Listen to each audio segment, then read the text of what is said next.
श्री सद्गुरु देवाय नमः। संत शिरोमणि अनंत श्री परमहंस राम मंगलदास जी महाराज कहते थे, किसी जीव को अकारण नहीं सताना चाहिए। सब में भगवान का वास है।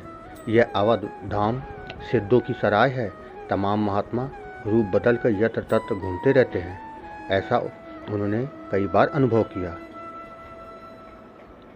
इस बात को पूरी तरह जानने के लिए इस वीडियो को आखिर तक देखिए। भगवत एवं संत प्रेमी भक्तों का गोकुल भवन अयोध्या यूट्यूब चैनल में स्वागत है। साथियों, आज मैं महाराज जी के बारे में कुछ और जानकारी दूंगा, जिससे आपको मालूम पड़ेगा कि वह परस्वार्थ तथा अनासक्ति का ज्वलंत उदाहरण। उन्नाव में एक सरकारी वकील थे, चंद्रनाथ जी। उनका लड़का बहुत बीमार था। गोकुल भवन में महाराज जी के छोटे भाई श्री सुंदरलाल जी की भी दशा काफ़ी गंभीर थी। उन्नाव से महाराज जी को लोग लेवाने आ गए। आश्रम वासियों ने महाराज जी से रुक जाने का आग्रह किया कि आपके भाई की तबीयत बहुत ज़्यादा खराब है, आप ना जाएं। परंतु वो माने नहीं। उन्होंने अपने छोटे भाई सुंदरलाल को अकेले में समझाया कि वहाँ जाना बहुत ज़रूरी है। तुम घबराना नहीं। अमुक तिथि समय में तुम्हें भगवान के पास जाना है, अतः अपना मन भगवान में लगाए रखना। और यह कहकर महाराज जी स्वयं उन्नाव चले गए। जब सुंदरलाल जी का शरीर शांत हुआ, ठीक उसी समय उन्नाव में सबको बताया, देखो सुंदरलाल विमान से जा रहा है।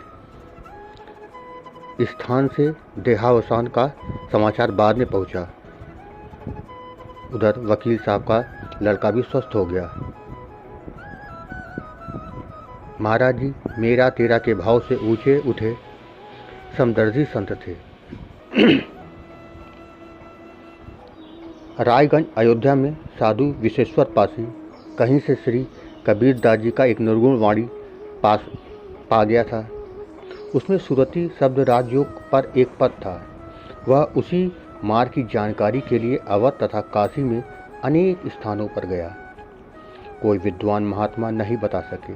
उसने सोचा, बड़े बड़े विद्वान हैं, भजन का मार्ग नहीं जानते। मंदिर में ताला बंद कर दिया और कहा, जब भगवान असली रूप में मिलेंगे तभी ताला खोलूंगा, और सेवा पूजा बंद कर दी। वहीं साधु कंचन भवन मंदिर ऋण मोचन घाट अयोध्या में किसी से चर्चा कर रहा था। संयोग से महाराज जी वहाँ पहुँचे। बिहारा सिंह ने कहा, श्री महाराज जी आ गए हैं, अब पूछो, वह बताएंगे। साधु ने श्री महाराज जी से पूछा, सुरती शब्द राजयोग क्या है? महाराज जी ने कहा, वाद विवाद छोड़ दो, दीन बन जाओ तो बताएं। उसने स्वीकार कर लिया।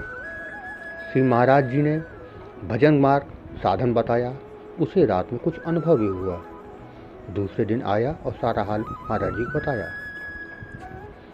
महाराज जी ने कहा, घूमना फिरना मिलना जुलना बंद कर दो। मेरे पास महीने में एक बार आया करो, तब धन बचाना है। शांति की बहुत ज़रूरत है। वह चला गया। एक दिन पास में झगड़ा हो रहा था। वह बीच बचाव करने लगा। किसी ने बुरा भला कह दिया तो क्रोध आ गया। रात में लीला बंद हो गई, अनुभव बंद हो गया। वह बहुत परेशान हुआ और तुरंत महाराज जी के पास आकर अपना सारा हाल बताया। तो महाराज जी ने कहा, मैंने कहा था तब धन बचाना है, जाओ भगवान से क्षमा मांगो। वापस गया, मंदिर खोला, सफाई किया, भोग आरती किया, क्षमा मांगी, काम चालू हो गया। साधन में जुट गया, भगवान की कृपा हो गई, दिव्य दर्शन हुए। कहते हैं 9 साल मंदिर बंद रखे था। संस्कारी जीव था। भगवत कृपा से सद्गुरु की प्राप्ति हुई, मुक्ति भक्ति सुलभ हो गई। महाराज जी भगवान के प्रतिरूप थे। और ये कहना कोई गलत नहीं होगा कि सद्गुरु जितने भी होते हैं वो सद्गुरु भगवान